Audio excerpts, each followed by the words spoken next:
The 415 billion is way below the senators' demand of 470 billion request by the senators to provide or rather to support developed functions. Now, the MP are calling on governors to manage county finances appropriately and seal corruption loopholes. And they are lagging behind like many other counties. And this fund was meant to uplift those counties that were lagging behind others. But unfortunately, with devolution, the more money that goes to a county, I think the more corruption there is in that county and the more backward that county continues to be. I don't know why, Honorable Speaker. Because if you look at the counties that benefit with the highest amounts, corruption is also very rampant, and I don't want to name any particular county, Honorable Speaker. And also, Honorable Speaker, the status in which those counties were at the advent of devolution, most of them are still in the same state. So you have to ask yourself, where is all this money going to, Honorable Speaker? When I listen to the Vice Chair of the Budget and Appropriations Committee speak and allude to some counties, like his county in Trans Nzoia, I couldn't help but imagine these are the same governors who, when they are accused of corruption and EACC summons them to appear before them or they are arrested, they mobilize goons to even ban EACC and police cars. With the way the Senate defends, Honorable Speaker, with the way the Senate defends this allocation or the division of revenue bill, and even the way they push for high allocation to the counties, I wish the same vigor was used to follow the money and see what it does in the counties, Honorable Speaker.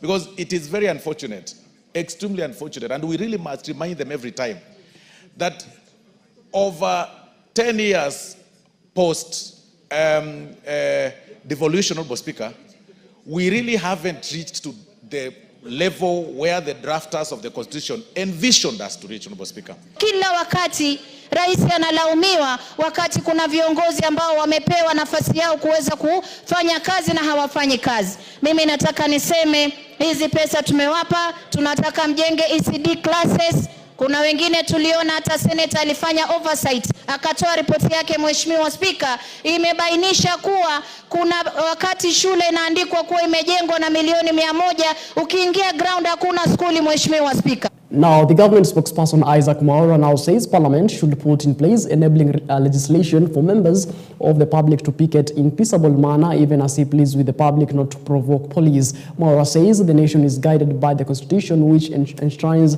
a right to peaceful assemble and picket rights that must be exercised responsibly. The government has called for calm as relevant institutions work around the clock to ensure justice is served.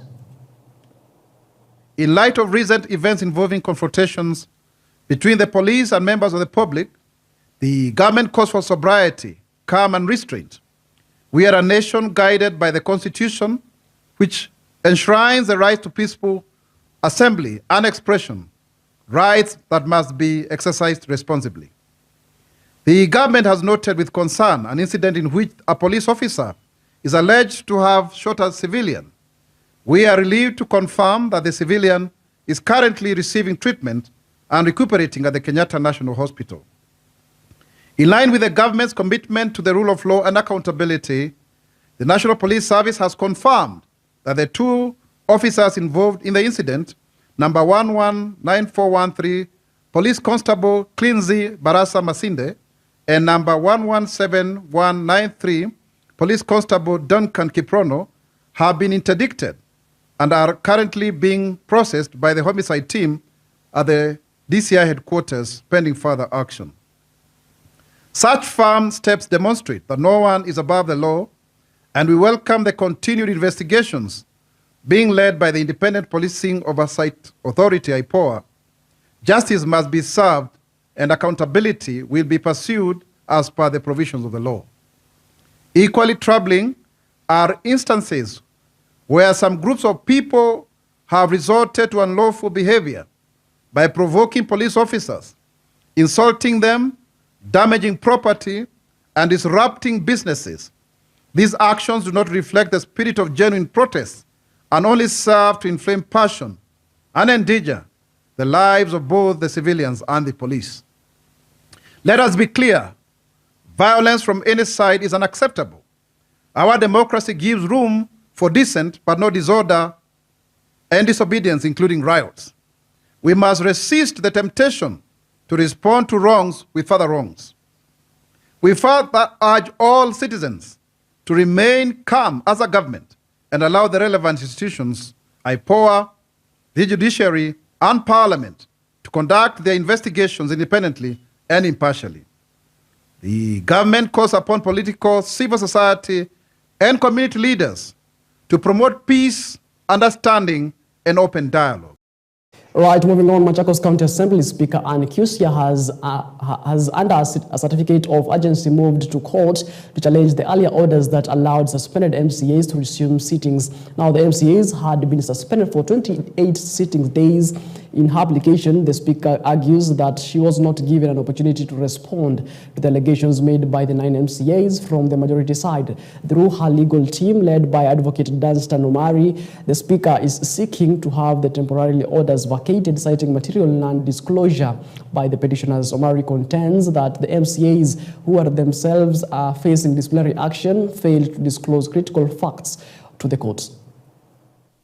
Tumeeleza hii mahakama ya kwamba haina jurisdiction, sababu lazima ule mbunge atakayetimuliwa na speaker arudi na afanye appeal katika kitengo maalum kilichotengwa katika sheria. Akishakataliwa katika ile appeal, ndipo atarudi mahakamani. Kwa hivyo hii koti haina jurisdiction. Tunasema mambo zile order zilipeanwa hapa, zilipeanwa bila mahakama kupewa ni nini hasa kilichotendeka. The removal of the speaker has a process known by law. A petition was filed for the removal of the speaker. She has numbers. She controls the majority of the members of the county assembly. And she has a court order stopping any form of impeachment. We are not in a high court of Tanzania. We are in a high court of Kenya that must listen to every petition. It is not a request. It is under Article 165. The judiciary's mandate is to listen, and it will listen. It will speak loudly. Read, if our case has merit, the court will give directions. Anybody who will want to use extrajudicial actions of carrying goons to eject anybody from the position of the speaker, that the National Police Service will take action. Client has been sued on more than one case on the basis of abuse of power, abuse of office, and other alleged grounds by rogue MCAs. Our instructions from the Speaker of the County of Machakos Assembly was to the effect that, number one, we respond to those allegations, and we responded to them very articulately, crushing each and every ground that has been raised with provisions of. Right, moving on, President William Ruto has asked members of the executive to focus on delivering the transformation agenda the ruling party promised Kenyans. Now speaking during the opening of the third National Executive Retreat at KCB Leadership Center, Kajiado County, the president said he is not focusing on the next general election, but on the ways and means of transforming the country. Now he described his government as pro-people policies as tangible proof of the government's bottom-up economic transformation agenda at work. He commended the government's performance so far, but pointed out that there was need to do more and accelerate the delivery of the bottom-up economic transformation agenda.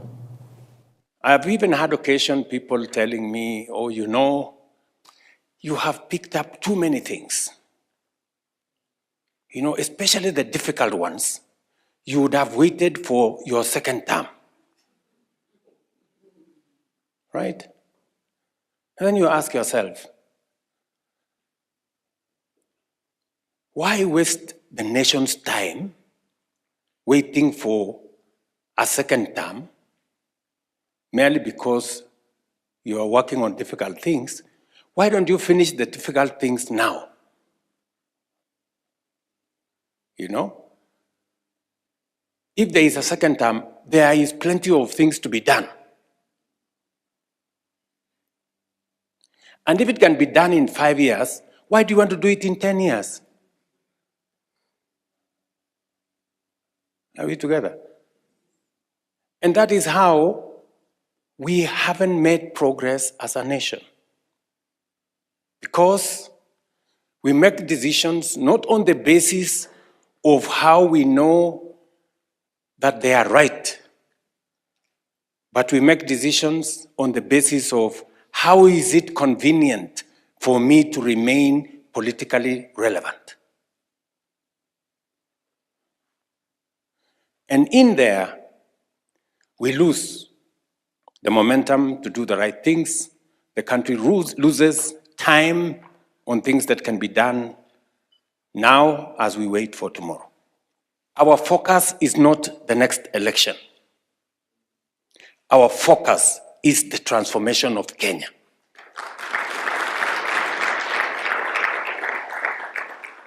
Let me repeat it. We must do what we must do, as so long as it is in the exercise of transforming our nation, the next election notwithstanding. Are we together? Yes. The next election is not our focus. If there is a focus, let it be the transformation, the foundation we are laying so that the next generation can be different. Right, moving on, elders from 5 counties in the Rift Valley have united to seek lasting peace in the war-torn region. Speaking in a meeting in Chiptobo, South Keio, and the elders urged the government to reopen schools affected by insecurity occasioned by the killing of Catholic priest Father Alois Bet in Kerio Valley, Elgeyo Marakwet County. They urged the government to invest in government development initiatives or other activities in the region to provide job opportunities for the youth. The elders also appealed to the residents to surrender illegal firearms to the authorities.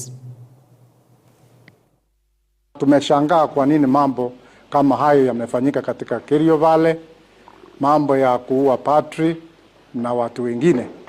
Tunataka kukaa kwa amani kama Wakenya wengine, kusaidiane. Leo tumekubaliana jambo moja, mambo ya amani endelee, na ile shule zote ambazo ziliathiriwa na mambo ya kutukua na usalama yote watarudisha kuendelea. Tunataka serikali wafanye kazi yao kwa yule mwenye hawezi kutusikia kama akina mama tukifanya kazi ya amani. Kwa hivyo serikali waendelee na kazi yao tukifanya kazi ya amani, na kama kuna silaha haramu iko mikono ya wachangili, serikali wafanye kazi yao ili kwa sababu tuko na serikali ya kutuchunga. Lakini kabla serikali kuingilia, sisi wazee tunamwambia hawa watu ambaye wako na silaha hiyo ambaye ni haramu, toa kwa serikali, toa kwa serikali, toa kwa serikali. Usingoje serikali kuja kutoa kwako, toa. Right, moving on to matters health, and Health Cabinet Secretary Eden Duale has noted that his ministry is committed to the digitization of the entire pharmaceutical ecosystem. The CS reiterated that the move is aimed at creating a modern, efficient and independent regulatory environment that can keep up with the evolving science and practice. Now speaking during the 45th Annual Pharmaceutical Society of Kenya Scientific Conference at Sarova White Sands in Mombasa County, the Health Cabinet Secretary Eden Duale noted that his ministry is working around the clock to ensure that there is a shift from passive to active surveillance in the pharmaceutical society. He disclosed that the digitizing of health products supply chain will facilitate visibly of the movement of pharmaceuticals and non-pharmaceutical products across the healthcare system.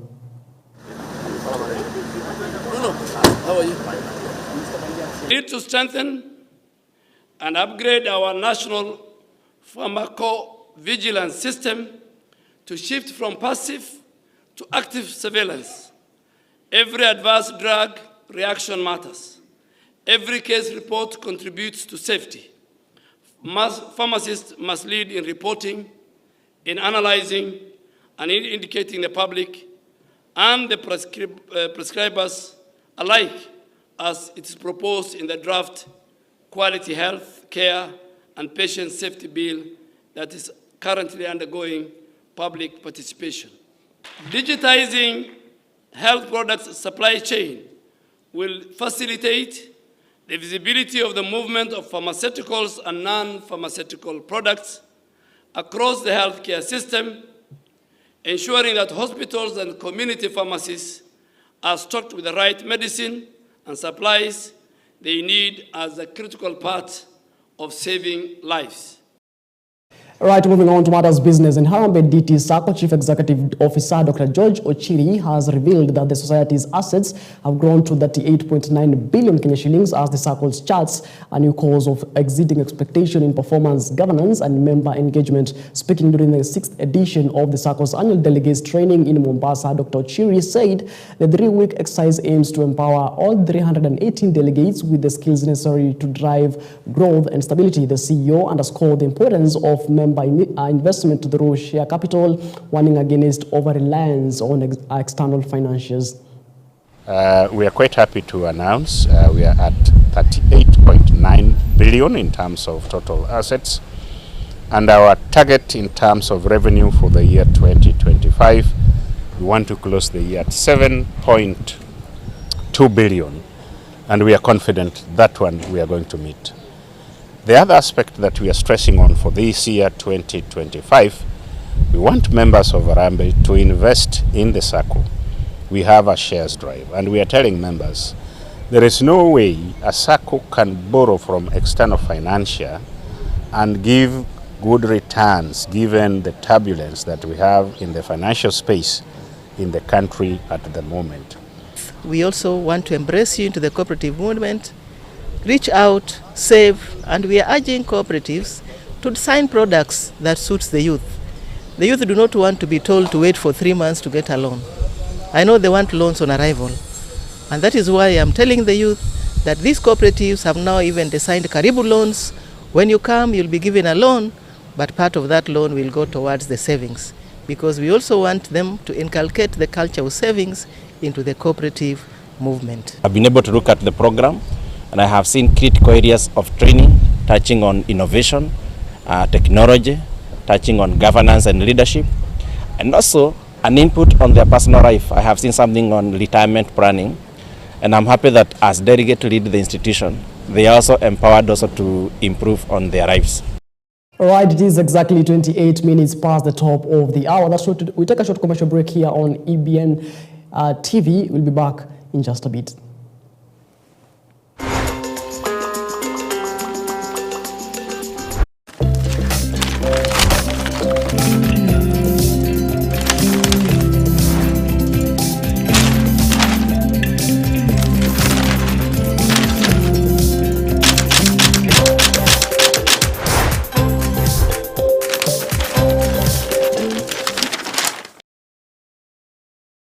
All right, welcome back to the program. My name is Martin Mashara, and just in case you are joining us, you're watching the Drift newspaper review segment. Now let's take a look on what's making headlines in the newspapers today. And I'm having the Star newspaper, the Daily Nation newspaper, and the Standard newspaper. Let's take a look on what's making headlines in the Star newspaper. Now, top story on the Star newspaper: impunity war. Top cops feel the heat.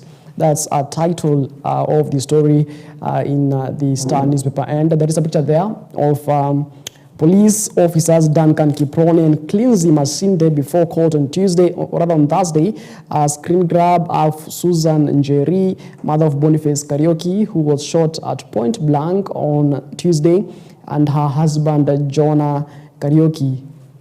The pictures are right there on the Star newspaper. Lagat grilled for almost 3 hours by IPOA, a move described by insiders as a humbling moment. Now, that particular story is, of course, on page 4 and 5 of the Star newspaper. Now, top police commanders are facing a reckoning as police, or rather as public outrage mounts over systemic police brutality, impunity, and extrajudicial killings, triggering an unprecedented wave of investigations, suspensions, and arrests within law enforcement ranks. Now, the tipping point came with the death of blogger Albert Ojwang, which has drawn sharp national condemnation and forced Deputy Inspector General of Police that is Eliud Lagat, to step aside. On Thursday, that is yesterday, Lagat was grilled for almost 3 hours by the Independent Policing Authority, that is the IPOA, a move that was described by insiders as a humble moment for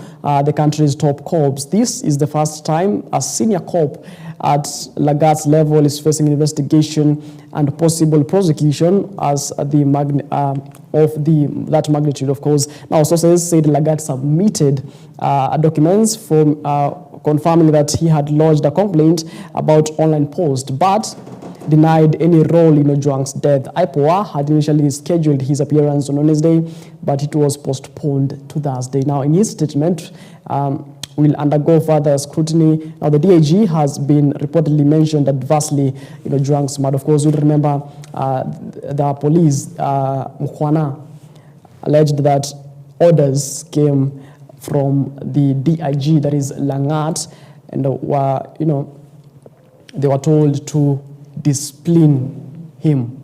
Right? We shall see what's going to, occur after that particular probe. Now, moving on, cabinet humor. Now, Ruto's punchline leaves Kindiki in stitches. Now, there is a picture there of William Ruto, that is the president, and Deputy President Kithure Kindiki, as well as Musalia Mudavadi, during the 3rd National Executive Retreat at KCB Leadership Center in Karen on Thursday. Of course, this retreat is scheduled for 3 days. It's a 3-day retreat held in Karen, Kajiado County. Now, CS Mbadi seeks 18.9 billion in mini budget. Now the Treasury now seeks additional 18.9 billion in the mini budget to plug a widening revenue shortfall that threatens critical government operations. Now the country experienced a record of 253 billion Kenya shillings revenue shortfall as at April, which means the government will not opt for more borrowing to bridge the deficit. Of course, that story is on page 6 of the Star newspaper. Now, on page 7 of the Star newspaper, Senate mules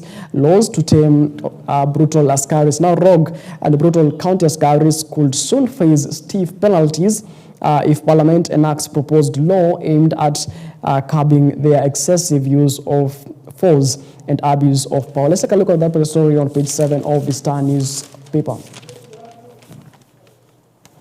Now, senators are considering a law to regulate the conduct of county enforcement officers and prescribe punishments for those who operate with impunity. Now, the move follows growing public outrage over reports of harassment and violence, particularly against traders and hawkers in urban areas. Now, the legislative effort was triggered by nominated Senator Beatrice Ogola, who sought a statement in the Senate regarding the conduct of professional standards of the askaris. Now, her concerns have been referred to the Senate's Committee on Devolution and Intergovernmental Relations, which is now tasked with evaluating the effectiveness of existing law frameworks and drafting legislation to hold officers accountable. Ogola emphasized that the need for national framework to guide the recruitment, training, and deployment of county askaris. She called on the committee to determine the framework to regulate rogue county askaris. Of course, that's a developing story right there on the Star newspaper. Now, matters politics, why Raila should swiftly quit broad-based government, or rather the broad-based agreement between ODM, or rather the Azimio, and the ruling party, which is the UDA of President William Ruto. Of course, that story is on page 4 of the Star newspaper in matters politics. Now, Railway City defining the cityscape and unlocking Nairobi's transport potential. Of course, that matters development is on page 10 of the Star newspaper. Now, let's take a look on what's making headlines in the Daily Nation. Now, top story on the Daily Nation says the June 25th plans.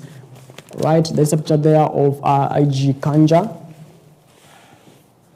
Now, at a glance, ready both ways. Now, police lay out strategies to maintain law and order, whether the demonstrations are peaceful or if they turn violent. Now, hundreds of police officers to be deployed in Nairobi's central business district and other key areas. Now, several roads have been earmarked for closure, with diversions expected to be announced.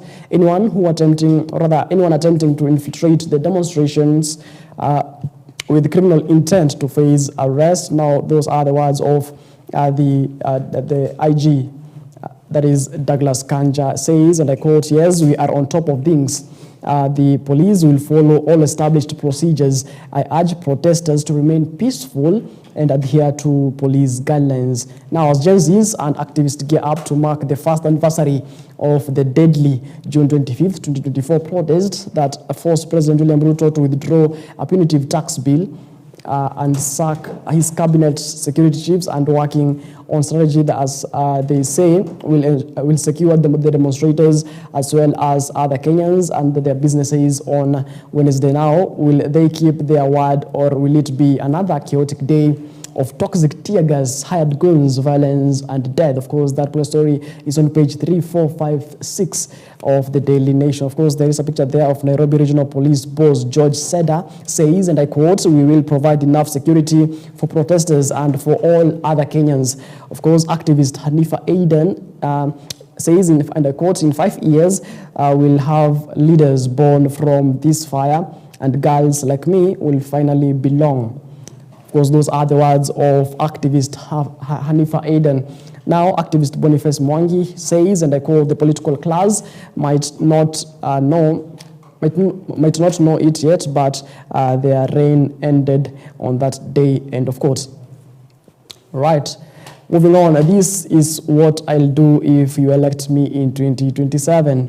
That is, the former Chief Justice David Maraga says, the fight against corruption, the restoration of the rule of law, and the end of impunity and police brutality will be top of his list should he be elected in as the 6th president in 2027. In an exclusive interview with a local TV station on Wednesday, Mr. Maraga urged Kenyans to move away from ethnic politics and resist any attempt to divide them along ethnic lines. He presented the 2027 presidential race as a contest between those who believe in the rule of law and those who have flagged, violated it, even restoring killing children like rats.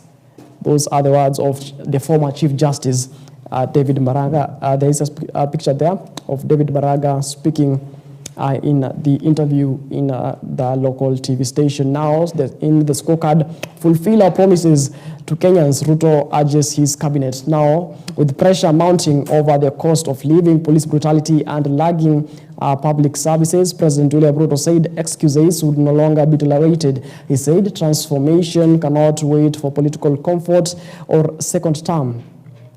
For those that particular story is on page 8. During, President William Ruto was speaking during the retreat, the 3-day retreat with cabinet secretaries, senior security officers, and senior government officials. Moving on, to tragic news now. She fled Somalia only to die by her lover's bullets. Now, for Najma Athman, Bwana Musa settling in Kenya after fleeing what in Somalia was a relief, but on Monday, that life was cut short when her former husband, Shafi Swalei Bwana, a nationalist, the National Police Reservist, that is the NPR, shot her dead before turning the gun on himself. Now let's take a look at that particular story on page 20 of the Daily Nation.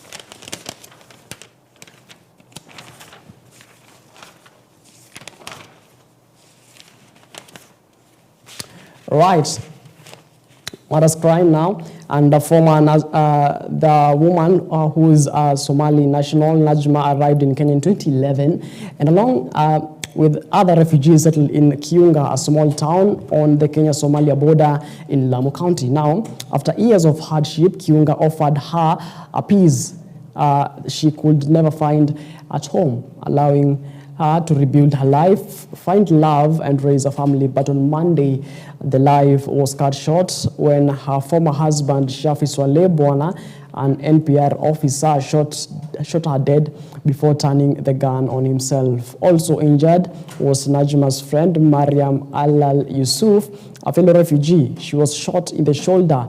Najma, 34-year-old, had lived in Kiunga for more than a decade. Her time in Kenya refugee status and even dual marriage to Shafi, a 36-year-old native of Kiunga, and her the residence alien status according to government records. Now locals say the two initially lived harmoniously and were regularly seen together. Najma and Shafi's daughter was born 2 years ago. However, the relationship began to cool, with the disputes and suspicions escalating over time. The disagreements intensified with Najma when Najma became pregnant with their second child, eventually leading to their separation. In line with Muslim tradition, Shafi pronounced the third and final Ta, that is an Arabic name, formalizing their divorce on Sunday. Less than 24 hours later, he turned on Najma's home and fatally shot her. He also shot Mariam, who he accused of aiding Najma's in what he termed as infidelity. Now, not long after, Shafa turned the firearm on himself. Right, that's a tragic story right there. I don't know what's happening to, Kenyan police just, using their firearms carelessly. Right, moving on to the Standard newspaper dated today, the 20th day of June 2025. Now, Lagat cornered is the top story on the Standard newspaper. Now, Deputy Inspector General of Police Eliud Lagat has finally faced the Independent Policing Oversight Authority, IPOA, over the death of teacher and blogger Albert Ojwang nearly 2 weeks after a public outrage erupted, once flanked by top brass and IPOA's bosses in a controversial show of unity. Now, Lagat now finds himself on the defensive, grilled for hours as questions swirl over his role in the illegal arrest and brutal killing without the uniform and the crown that gave him legitimacy. Lagat looked subdued, just like what Ojwang's may have felt in the hands of the officers he commanded. Now, that particular story is on page 4 of the Standard newspaper. Now, on June 7th, Albert Ojwang is arrested at his father's home in Kakoth, Homa Bay County. He is booked at Central Police Station around 21:35 hours, that is 9:35 p.m. Ojwang's on June 8th of 2025, Ojwang found unconscious and pronounced dead at Mbagathi Hospital. In June 10th of 2025, a postmortem reveals severe physical assault, head trauma, neck compression, and soft tissue injuries. Now, on June 15th of 2025, OCS Samson Talam and Constable Mukwana are charged separately. Now, in June 17th of 2025, DIG Eliud Lagat steps aside. Let's take a look at that particular story on page 4 of the Standard newspaper. Now, in a moment that raised eyebrows across the country, the very oversight body tasked with probing police misconduct had just shared a platform with the man at the center of the storm, both as a senior and the subjected to a grave complaint in the death of teacher and blogger Albert Ojwang. Now, for many years, it cut a troubling image as an investigator appeared to have lain in the same bed with the man, the public was demanding answers from now. And so nearly 2 weeks later, under mounting public pressure, IPOA seems to have been forced to change tack, finally pulling a rug from under the embattled DIG. Now, Lagat, the second most powerful officer in the National Police Service, now firmly finds himself on the other side of the table. And now, just like the statements he has overseen others give over the years, for he compiled a record his office on, put to task explain how a civilian ended up dead in hands of those sworn to protect. Now, Lagat's appearance at IPOA headquarters in Nairobi came a day after he was summoned to shed light on what he knew and in a role after his name was dragged into the matter. He was accompanied by a lawyer. Sources said the session lasted for close to 3 hours behind closed doors. Details of the interrogation remained tightly guarded by IPOA officials. Now, according to sources, among those who grilled Lagat were the authorities chairperson Ahmed Isaac Hassan and Chief Executive Officer Elama Halaki, and accompanied by body's senior investigators. Now, details of Lagat's grilling have remained scant, but a source who spoke to the Standard under the condition of anonymity revealed that Lagat played innocent throughout the questioning process, saying he learned of the arrest of Ojwang through the police communication systems. Right? That's what's making headlines in the, matters story of Albert Ojwang's death and probe. That particular matter, of course, we shall be keeping tabs with that particular story and shall be bringing you in our subsequent bulletins later on in the day. Now, it is 60 years in jail for Dusit D2 financiers. Now, despite using Bible verses to mitigate their sentence, the convicts did not convince the judge, who said they deserved to pay for the pain, suffering, and permanent scars they accused. Of course, that's a story on page 12 of the Standard newspaper. Matters finance bill. Ruto now, you remember that finance bill was passed through Parliament now. The next stage is for presidential assent. Of course, President William Ruto is expected, now that the finance bill has been passed, President William Ruto is expected to assent the 2025-2026 finance bill. Of course, that's a story on page 18 of the Standard newspaper. Now, Kenya in China finance deal, that's matters business on page 20 of the Standard newspaper dated today. Right, it is exactly 54 minutes past the top of the hour. We're taking a short breather here on The Drift. We'll be back in just a few. The conversation with our Kenyan model, just try and take a look at what's happening in the modeling industry as at now. Let's take a quick short break. We'll be back in just a bit.